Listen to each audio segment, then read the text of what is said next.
अस्सलाम वालेकुम। आज मैं बना रही हूँ फ़ालसे का शरबत। मुझे उम्मीद है कि आपको मेरी ये वीडियो ज़रूर पसंद आएगी। फ़ालसे का शरबत बनाना बहुत आसान है, इसलिए इसमें जो इंग्रेडिएंट्स यूज़ होते हैं वो भी बहुत कम यूज़ होते हैं। इसके लिए जो इंग्रेडिएंट्स चाहिए वो नोट कर लें।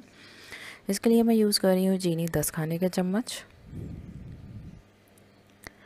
और फ़ालसे 1.5 कप यानी 300 ग्राम्स।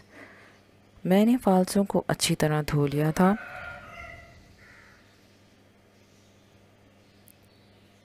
और मैं इसमें काला नमक यूज़ कर रही हूँ। काला नमक मैं इसमें 1.5 चाय का चम्मच यूज़ कर रही हूँ।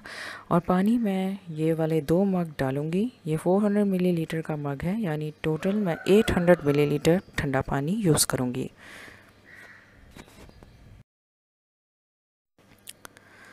पहले मैं ब्लेंडर जग में चीनी डालूँगी।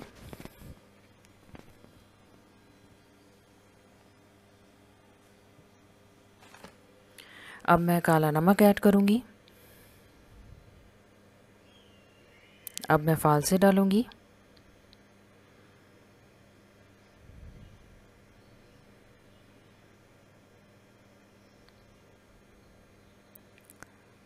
अब मैं ये वाला 1 मग ठंडा पानी ऐड करूँगी और 1/4 ये वाला मग और पानी ऐड करूँगी, यानी 100 मिलीलीटर पानी और डालूँगी, यानी टोटल 500 मिलीलीटर पानी ऐड करूँगी। और बाकी 300 मिलीलीटर पानी मैं बाद में डालूँगी। मैं इसलिए इतना पानी डाल रही हूँ क्योंकि अगर मैंने 800 मिलीलीटर पानी एक साथ डाला तो फ़ालसे ब्लेंड करते हुए ब्लेंडर जग से जूस बाहर गिरेगा, इसलिए मैं बाकी का पानी बाद में ऐड करूँगी। अब मैं फ़ालसे अच्छी तरह ब्लेंड कर रही हूँ। फ़ालसे अच्छी तरह ब्लेंड हो गए हैं और अब मैं जूस को अच्छी तरह छान लूँगी।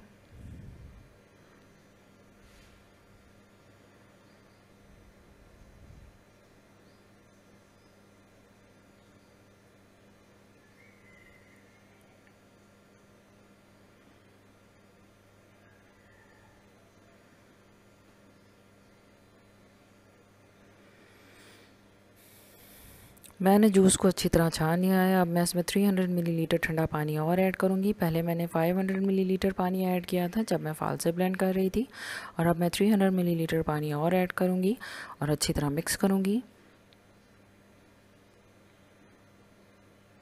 जूस सर्विंग के लिए रेडी है। अब मैं इसे सर्व करके दिखाऊँगी। मैंने इसमें आइस क्यूब्स भी ऐड कर दिए थे। मुझे उम्मीद है कि आपको मेरे फ़ालसे के जूस की रेसिपी ज़रूर पसंद आई होगी। अगर आपको मेरी ये रेसिपी अच्छी लगी है तो इसे लाइक करें, शेयर करें सोशल मीडिया पर, और मेरे चैनल को ज़रूर सब्सक्राइब करें और सब्सक्राइब बटन के साथ बेल आइकन भी ज़रूर प्रेस करें ताकि आपसे मेरी कोई भी न्यू वीडियो मिस ना हो। फिर से एक अच्छी रेसिपी और न्यू वीडियो के साथ हाजिर होंगी। तब तक आप सब लोग अपना